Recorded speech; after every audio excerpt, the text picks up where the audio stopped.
పేదలకు వైఎస్ జగన్ చేసిన ప్రతి మంచిని తుడిచేయాలన్న లక్ష్యంతో కూటమి ప్రభుత్వం పనిచేస్తుందని మాజీ మంత్రి వైఎస్ఆర్సీపీ రీజనల్ కోఆర్డినేటర్ కారుమూరి వెంకట నాగేశ్వరరావు ఆగ్రహం వ్యక్తం చేశారు. తాడేపల్లి వైఎస్ఆర్సీపీ కేంద్ర కార్యాలయంలో మీడియాతో మాట్లాడుతూ దేశంలోని పలు రాష్ట్రాలకు ఆదర్శంగా పేదల ఇంటి వద్దే రేషన్లు అందించేందుకు గత ప్రభుత్వంలో సీఎం వైఎస్ జగన్ తీసుకున్న నిర్ణయాన్ని కూటమి సర్కార్ రద్దు చేయడం దుర్మార్గమని మండిపడ్డారు. పేదలకు రేషన్ ఇచ్చే ఎండియు వాహనాలను తొలగించాలన్న నిర్ణయం పేదల పట్ల సీఎం చంద్రబాబుకు ఉన్న చిన్న చూపుకు నిదర్శనమని ధ్వజమెత్తారు. ఇప్పుడు 499 పైసలకి ఎకరం ఇచ్చేసేసి ఎన్ని వేల కోట్ల రూపాయలు ఇది దుర్వినియోగం చేస్తున్నారు. ఇది ప్రజల కోసం చేశాం మేము. దుర్వినియోగం ఎందుకు అవుతుంది? ఇవాళ పంజాబ్ రాష్ట్రం దుర్వినియోగం చేయడానికి అది చేస్తుంది.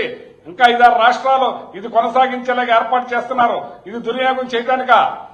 చెప్పండి. ప్రజలకి అందించే కార్యక్రమం, ప్రజలకి మేలు జరిగే కార్యక్రమం చేయకపోతే ఎందుకంటే మనం 1,70,000 కోట్ల సంవత్సరం జరగకుండా అప్పు చేశారు. ఎక్కడ పెట్టారు? ఎవరికి ఇచ్చారు? మీరు శ్వేతపత్రం రిలీజ్ చేయండి. ఎంత దుర్వినియోగం చేశారు మీరు? కుట్టు మిషన్లు ఉన్నాయి. కుట్టు మిషన్ల మీద ఎంత అవినీతి? 200 కోట్ల రూపాయలు. మీరు దోచుకో మీ సంపద సృష్టిస్తారు కదా. మీరు ప్రజల కోసం చేయరా? ఖర్చు పెట్టరా? చెప్పండి. మీరు అందించకుండా ఏం చేశారు? ఎన్ని లక్షల టన్నులు మీరు పట్టుకున్నారు? ఎన్ని లక్షల టన్నులు మీరు ఆక్షన్ వేశారు? తెలపండి. మాకు తెలపాలి కదండి. ఇదిగో 2 లక్షల టన్నులు మేము పట్టుకున్నాం. మా టైంలో మేము పట్టుకునేవాళ్ళం. నెల ఆక్షన్ వేసేవాళ్ళం. 29-30 రూపాయలకి అమ్మేవాళ్ళం కేజీ.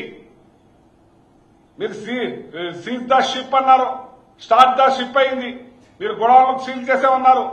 ప్రభుత్వానికి ఎన్ని కోట్ల రూపాయలు తెచ్చారు మీరు ఆక్షన్ పెట్టి? ధాన్యం, బియ్యం చెప్పానండి. ఇంత అడావడి చేశారు కదా మీరు. కాకినాడలో మీరు సీజ్ చేశారు కదా గొడౌన్స్. ఆ గొడౌన్స్ లో మీరు ఎన్ని లక్షల టన్నులు ఆక్షన్ వేశారు? ఎన్ని కోట్ల రూపాయలు ప్రభుత్వానికి తెచ్చారు? Seize the ship, start the ship. అవునండి. ఇప్పుడు అది కాదండి. మీరు చేయండి. మీరు మంచిదే కాదంటలేదు. అలాగే మీ వల్ల 29 మంది చనిపోయారు. 8 మంది గుంటూరు జిల్లాలో చనిపోయారు. వేరే చోట్ల 3 చనిపోయారు. వాళ్ళ కుటుంబాలకు కూడా మీరు న్యాయం చేయాలి కదా అంటున్నాను. వాళ్ళకు కూడా ఉద్యోగాలు ఇవ్వాలి కదా అంటాను. వాళ్ళ కుటుంబాలు కదా అంటాను. మీ చంద్ర ఏదైనా కుటుంబం, వాళ్ళది కూడా కుటుంబాలు కదా. మీ వల్లే చనిపోయారు కదా పుష్కరాల్లో 29 మంది. వాళ్ళ కనీసం 1 రూపాయి సాయం కూడా చేయలేదు కదా మీరు.